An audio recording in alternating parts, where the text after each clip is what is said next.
Hello students, in today's lecture we will discuss about the phylum Hemichordata। तो आज के lecture में हम बात करेंगे फाइलम हेमिकोडेटा के बारे में कि फाइलम हेमिकोडेटा क्या होता है, इसके इंपॉर्टेंट कैरेक्टरिस्टिक कौन कौन से हैं, तो इसके रिगार्डिंग डिस्कस करेंगे। एग्जाम के पॉइंट ऑफ व्यू से देखें तो एनिमल किंगडम वाले इस चैप्टर के अंदर कई बार क्वेश्चन हेमिकोडेट्स में से आए हैं, तो इसका वेटेज जो है काफी अच्छा है। तो हेमिकोडेट्स के हम इंपॉर्टेंट कैरेक्टर डिस्कस करते हैं। देखिए, पहले तो नाम का मतलब देखते हैं कि हेमिकोडेट्स का मतलब होता क्या है। हेमिकोडेटा में देखिए, हेमिकोडेटा का मतलब जो है, हेमी का मतलब होता है हाफ। ये जो वर्ड है हेमी, इसका मतलब होता है हाफ। और ये कोडेटा मतलब वो क्या होता है, नोटोकॉर्ड बेयरिंग एनिमल। अब पुराने जमाने में क्या था कि इन एनिमल्स के, ये जो एनिमल का ये रीजन है, ये वाला रीजन कौन सा है,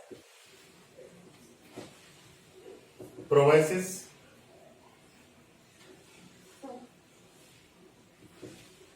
ये वाला जो रीजन है this is known as collar. और इसके नीचे वाला ये पूरा का पूरा जो रीजन है, ये यहां से लेकर ये यहां तक का पूरा रीजन, इसे हम बोलते हैं ट्रंक। तो पुराने जमाने में क्या था कि ये जो कॉलर वाला जो रीजन है, इस कॉलर वाले रीजन में एक हार्ड स्ट्रक्चर देखने को मिलता था।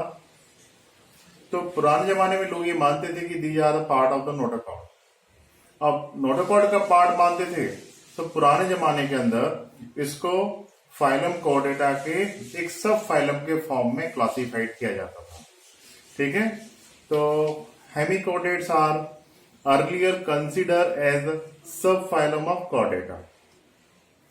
Hemichordates are earlier considered as subphylum of chordates. But in 1959, the famous scientist L.H. Hyman, एक बहुत ही फेमस साइंटिस्ट थे, उनका नाम क्या था, एल.एच. हाइमन। तो एल.एच. हाइमन ने बोला कि ये जो कॉलर रीजन में हमें जो हार्ड स्ट्रक्चर देखने को मिलता है, जिसे कि प्रीवियस टाइम में लोग नोटोकॉर्ड मानते थे, उन्होंने बोला कि ये नोटोकॉर्ड नहीं है। नोटोकॉर्ड क्यों नहीं है? क्योंकि नोटोकॉर्ड का ओरिजिन होता है मीसोडर्म से। यहां पर जो स्ट्रक्चर है उसका डेवलपमेंट मीसोडर्म से नहीं हो रहा। अब मीसोडर्म से नहीं हो रहा तो ये नोटोकॉर्ड तो हो ही नहीं सकता। इसलिए एल.एच. हाइमन ने ये कंसेप्ट रिजेक्ट कर दिया कि ये एनिमल कॉर्डेट में आते हैं। इस कंसेप्ट को पूरी तरह से रिजेक्ट कर दिया। फिर क्या किया जाए?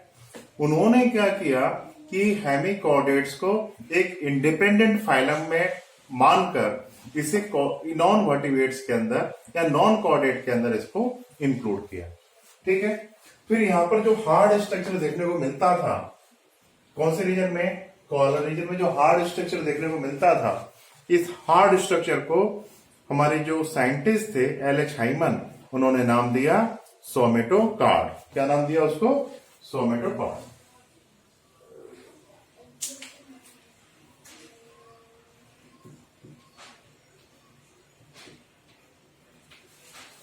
इस स्ट्रक्चर को क्या नाम दिया? सोमेटोकॉर्ड। ठीक है, तो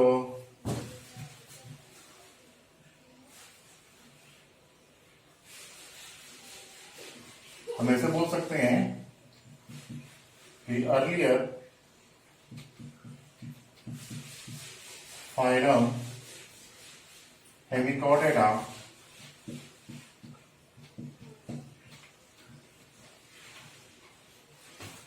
consider as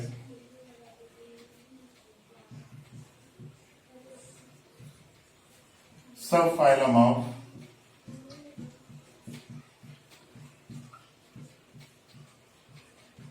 chordata due to presence of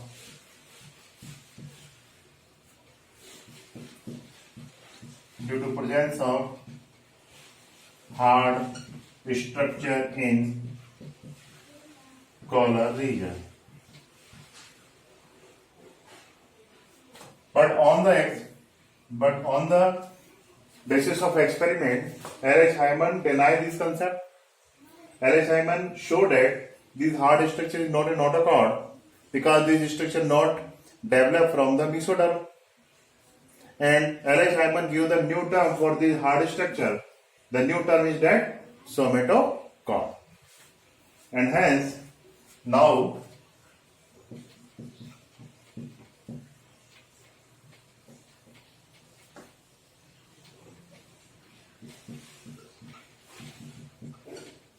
hemichordata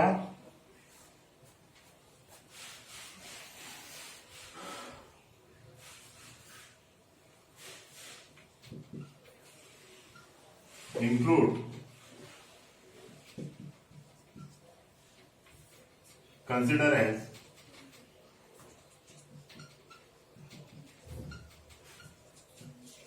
independent phylum.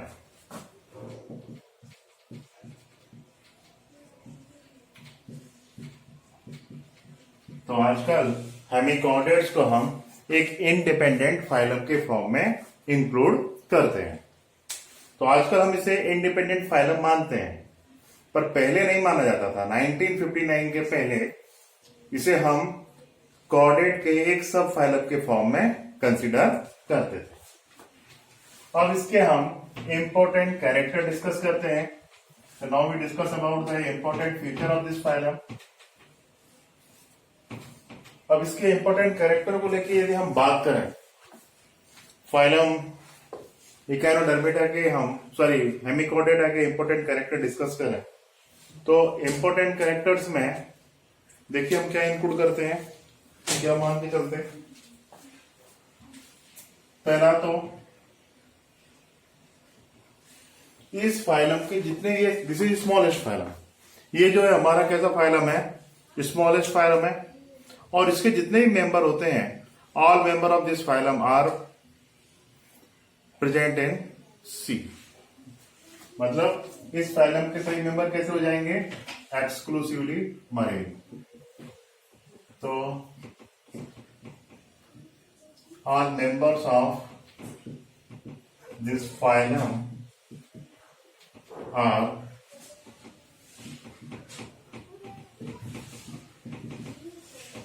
exclusively marine. इस फाइलम के सभी एनिमल एक्सक्लूसिवली मरीन है. मतलब पूरी तरह से आपको सी वाटर में देखने को मिलेंगे. ये कहां में देखने को मिलेंगे, आपको सी वाटर के अंदर देखने को मिलेंगे. All member of this phylum are exclusively marine. दूसरा ट्रिप्लोब्लास्टिक.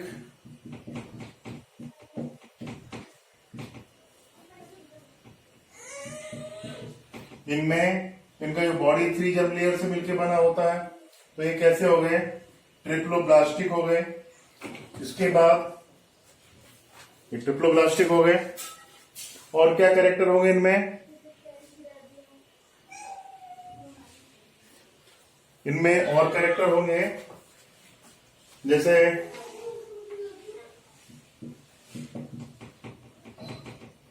बाइलेटरल सिमेट्रिकल,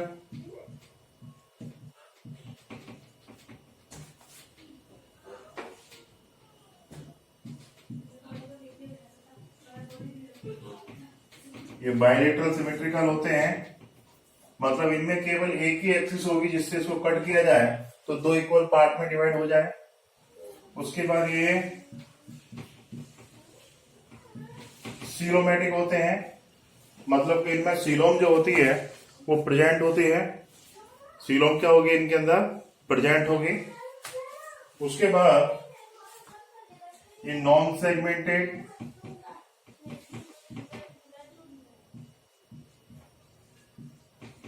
ये एनिमल कैसे होते हैं, non segmented, body not divided into the segment.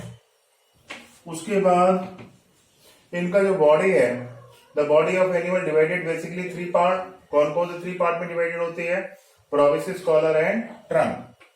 ये वाला जो पोर्शन कौन सा है, trunk. The body of animal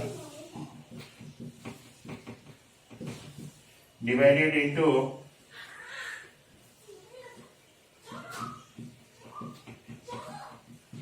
proboscis, collar and trunk।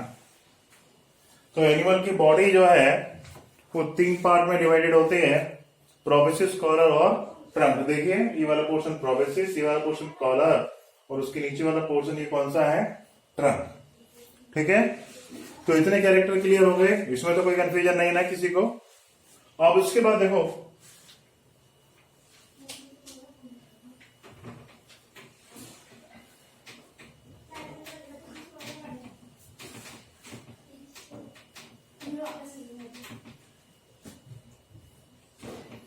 अब हम बात करते हैं इनमें रेस्पिरेशन की।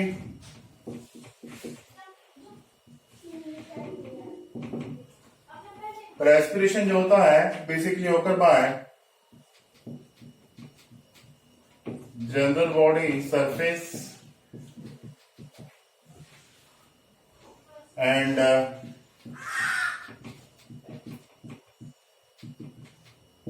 डिफ्यूजन। किसके थ्रू होगा, जनरल बॉडी सरफेस के थ्रू होगा और डिफ्यूजन के थ्रू होता है। तो now we discuss about respiration. तो respiration basically occur by the general body surface. Respiration किसके थ्रू होता है, जनरल बॉडी सरफेस के थ्रू कंप्लीट होता है। और उसके साथ साथ respiration occur by the diffusion. किसके थ्रू होगा respiration, occur with the help of diffusion. Respiratory गैसें बॉडी फ्लूइड के अंदर डिसॉल्व हो जाएंगी,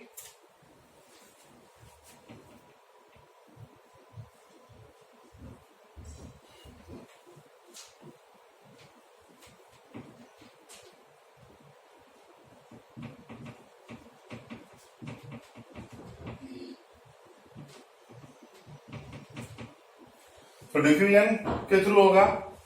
डिफ्यूजन कहां पे होगा, गिल्स के अंदर होगा। तो इस तरह से हम ये भी बोल सकते हैं कि इन एनिमल के अंदर रेस्पिरेशन के लिए स्पेसिफिक स्ट्रक्चर कौन से देखने को मिलते हैं, गिल्स देखने को मिलते हैं। ये बात होगी रेस्पिरेशन के रिगार्डिंग। अब रेस्पिरेशन के बाद now we discuss about the circulation. Now we discuss about the circulatory system. तो if we discuss about the circulatory system, तो हम क्या देखते हैं यहाँ पर कि सर्कुलेटरी सिस्टम कैसा होता है, ओपन टाइप होता है। पहली बात तो ये open type means blood not continuous flow in the blood vessels, blood come out from the blood vessels. तो इस तरह के सर्कुलेशन को क्या बोलते हैं हम, ओपन टाइप सर्कुलेशन के नाम से जानते हैं। पहला तो ये। Second thing is that no respiratory pigment present in the blood.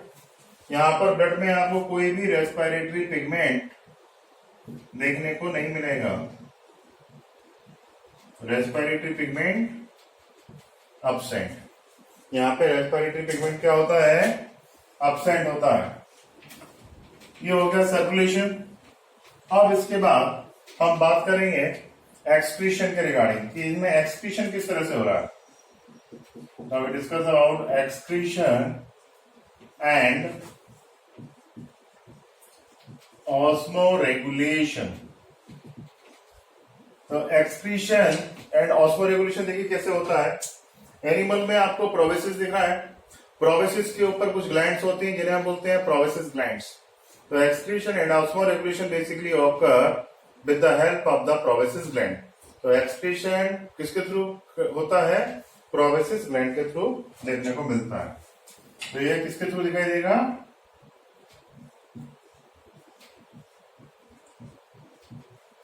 प्रोबेसिस glands के थ्रू। यहां पर जो भी एक्सक्रीटरी फ्लूइड मटेरियल है वो क्या होगा, अमोनिया। तो excretory material will be ammonia. Excretion हो गया। अब हम बात करें इसमें नर्वस सिस्टम के बारे में,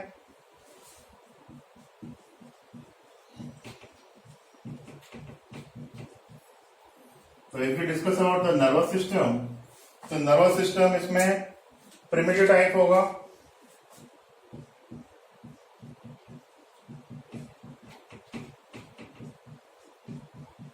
नर्वस सिस्टम प्रिमिटिव टाइप होता है, बहुत ज्यादा डेवलप टाइप का प्रिमिटिव आपको नर्वस सिस्टम देखने को नहीं मिलता है।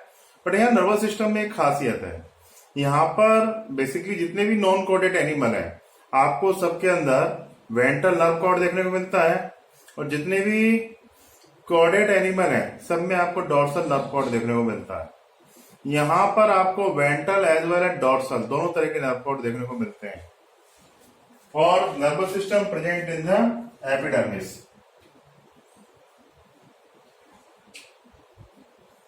तो nerve cord present at dorsal as well as ventral side। तो यहाँ पर आपको नर्व कॉर्ड डॉर्सल साइड में और वेंट्रल साइड में दोनों साइड में देखने को मिलेगी। अच्छा, उसके बाद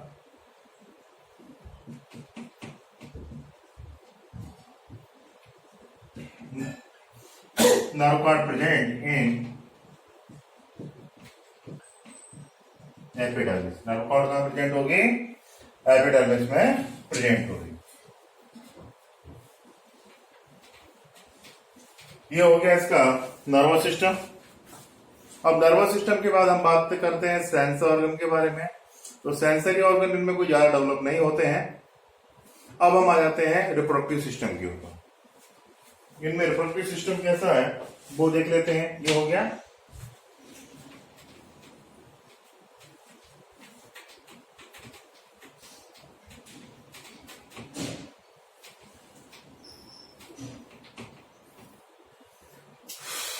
अब बात करेंगे reproductive system.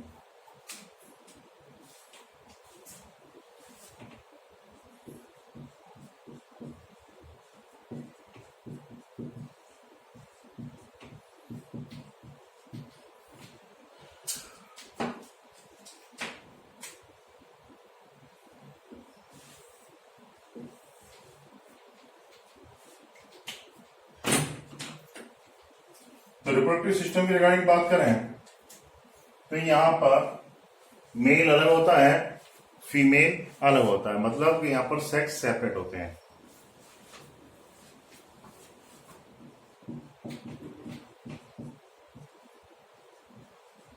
Sex separate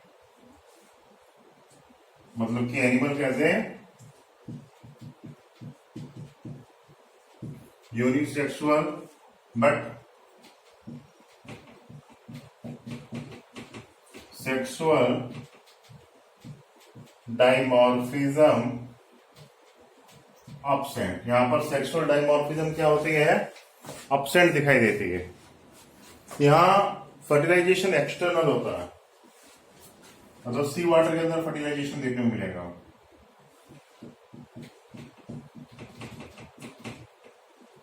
fertilisation external, और जो डेवलपमेंट होता है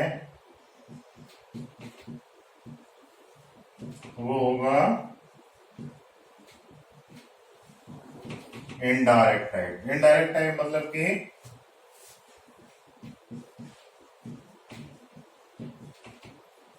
टर्नेरिया लार्वा प्रेजेंट।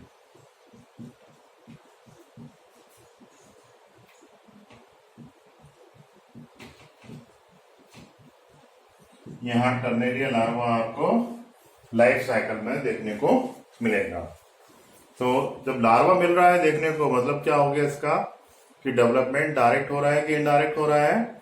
डेवलपमेंट इनडायरेक्ट हो रहा है, डायरेक्ट नहीं हो रहा। डायरेक्ट होता तो लार्वल फेज देखने को नहीं मिलती। ठीक है, अब कुछ बात और कर लें। बेसिकली इन एनिमल के अंदर स्केलेटल सिस्टम ऑब्सेंट होता है। स्केलेटल के नाम पर इनकी जो माउथ है, इनका माउथ कहाँ होता है, प्रोबेसिस और कॉलर के बीच में, यहाँ पर इसका माउथ है।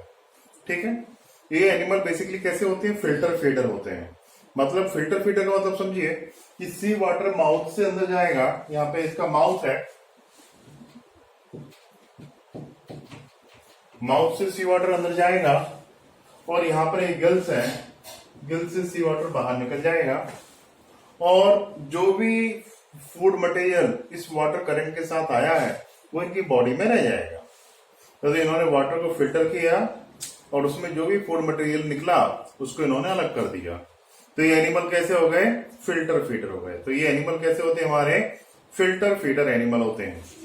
ओके, तो इनमें स्केलेटन भी नहीं है। इनका जो माउथ है, माउथ के अंदर एक, माउथ की फ्लोर में एक हार्ड स्ट्रक्चर देखने को मिलता है, इसे हम सोमेटोकॉर्ड बोलते हैं, या इसे हम बक्कल डाइवर्टिकुलम के नाम से जानते हैं। It is also known as buccal diverticulum.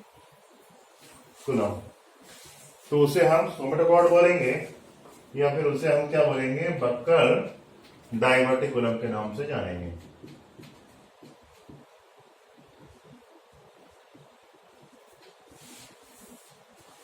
ये बक्कल डाइवर्टिकुलम, CULUM, डाइवर्टिकुलम। तो ये केवल एकमात्र ये स्ट्रक्चर है जो कि आपको स्केलेटन के नाम पर इन एनिमल्स के अंदर देखने को मिलता है। तो इसमें इतना इनफ। एक बात याद रखिए कि hemichordates is the connecting link between the chordate and non chordate. Hemichordate, chordate और नॉन कॉर्डेट के बीच में क्या है, कनेक्टिंग लिंक का वर्क करते हैं।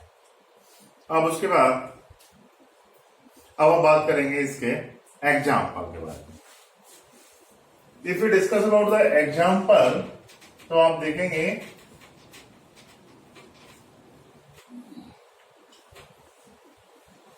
इसमें दो पैटर्न एग्जाम्पल हैं। पहला एग्जाम्पल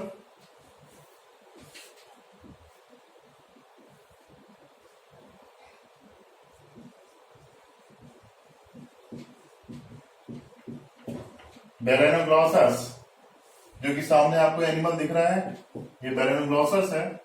और एक इससे मिलता जुलता एनिमल होता है, इसे हम बोलते हैं सेकोग्लॉसस।